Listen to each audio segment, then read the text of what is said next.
Évangile de Jésus-Christ selon saint Luc, chapitre 6, versets 1 à 5. Un jour de sabbat, Jésus traversait les champs. Ses disciples arrachaient des épines et les mangeaient, après les avoir froissées dans leurs mains.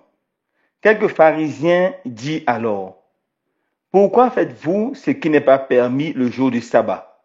Jésus leur répondit: N'avez-vous pas lu ce que fit David un jour qu'il eut faim, lui-même et ceux qui l'accompagnaient?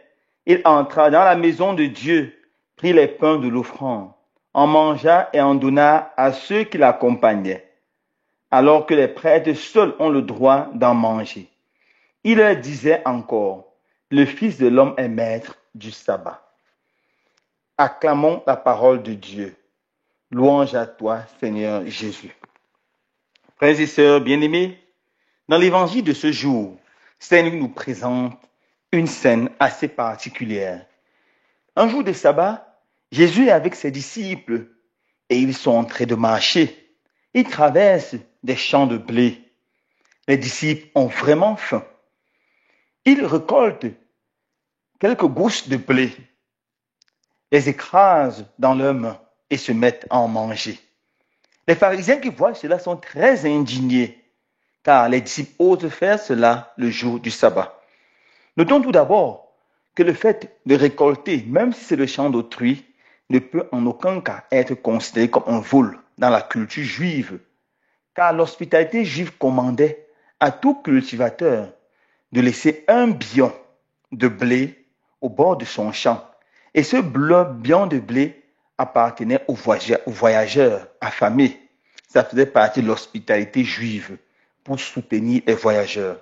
Et ce blé que les disciples de Jésus ont récolté. Le problème qui se pose, c'est qu'ils l'ont fait un jour du sabbat. La loi juive interdisait de travailler le jour du sabbat. Et les juifs considéraient comme travail toute récolte, même une poignée de blé. Voilà le premier péché des apôtres aux yeux des juifs. Le deuxième péché des disciples aux yeux des juifs, c'est qu'ils ont fait moudre cela dans leurs mains. Pour les pharisiens, c'était préparé. Et on n'avait pas le droit de préparer le jour du sabbat. C'est pour ça que les juifs faisaient leur cuisine la veille du sabbat. Alors, ils se mettent à accuser violemment les apôtres à cause de cela. Pour nous, chrétiens modernes, cela ne pose aucun problème. Mais pour les juifs, c'était considéré comme un péché mortel, car le sabbat était sacré. Le sabbat était éternel. Personne n'avait absolument pas le droit de faire un travail le jour du sabbat. Alors Jésus prend la défense de ses apôtres et, pour convaincre les Juifs, cite un épisode de l'Ancien Testament, l'épisode du roi David qui arrive dans le temple. Il est en train de fuir la méchanceté du roi Saül.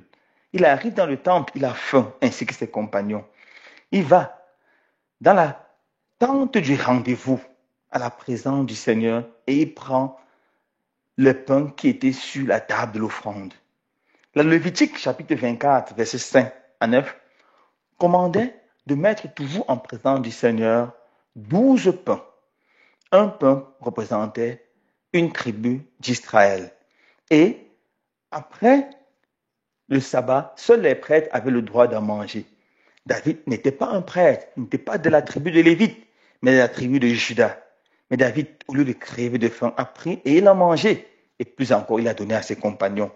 Mais aucun juif ne connaissait ça comme un crime, car c'était pour survivre. Car la loi est faite pour l'homme, pour que l'homme vive, pour que l'homme survive, pour que l'homme soit épanoui. Cet épisode de David est contenu dans 1 Samuel chapitre 21, verset 6. Et Jésus dit, à cause de cela, on ne peut pas absolutiser le sabbat. Le sabbat est fait pour l'homme et non l'homme pour le sabbat. De la conclusion magistrale de Jésus, le Fils de l'homme est maître du sabbat. Alors, que pouvons-nous retenir pour nous, chrétiens d'aujourd'hui? Premièrement, nous devons savoir que toutes les lois, qu'elles soient civiles, qu'elles soient religieuses, qu'elles soient traditionnelles, doivent être mises au service de l'homme pour mettre l'homme debout. Et jamais une loi ne doit être mise sur pied pour écraser l'homme. Et s'il est nécessaire de violer une loi pour sauver l'homme, pour rendre l'homme épanoui, pour mettre l'homme debout, personne ne doit hésiter à le faire. Personne ne doit hésiter à le faire. C'est pour ça que certaines personnes sont devenues célèbres, telles que Martin Luther King, qui ont prôné la désobéissance civile lorsque des lois étaient faites pour opprimer les hommes, ou Guillaume Soro. L'objection de conscience. Si une loi opprime l'homme, nous avons l'obligation morale de rejeter cette loi. Nous avons l'obligation morale de suivre notre conscience. Le plus important, c'est de mettre l'homme debout. Les Juifs racontent avec beaucoup de respect l'histoire d'un rabbin, le rabbin Ben Oula. Le rabbin Ben Oula était un homme pieux, mais on se rendait compte que tous les jours du sabbat, il s'éloignait de sa synagogue. Premièrement, il violait la loi du sabbat en parcourant une distance plus grande que la distance permise de parcourir le jour du sabbat. Et il revenait simplement très tard dans la soirée.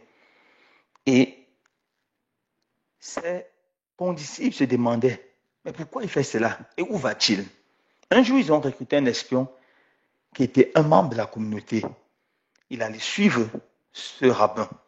Et il s'est rendu compte que le rabbin allait dans le village d'à côté chez une vieille maman isolée et abandonnée qui vivait toute seule.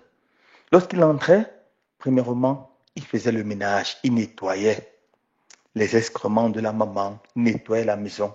Ensuite, il préparait la nourriture pour toute la semaine. Après cela, il nourrissait cette pauvre maman.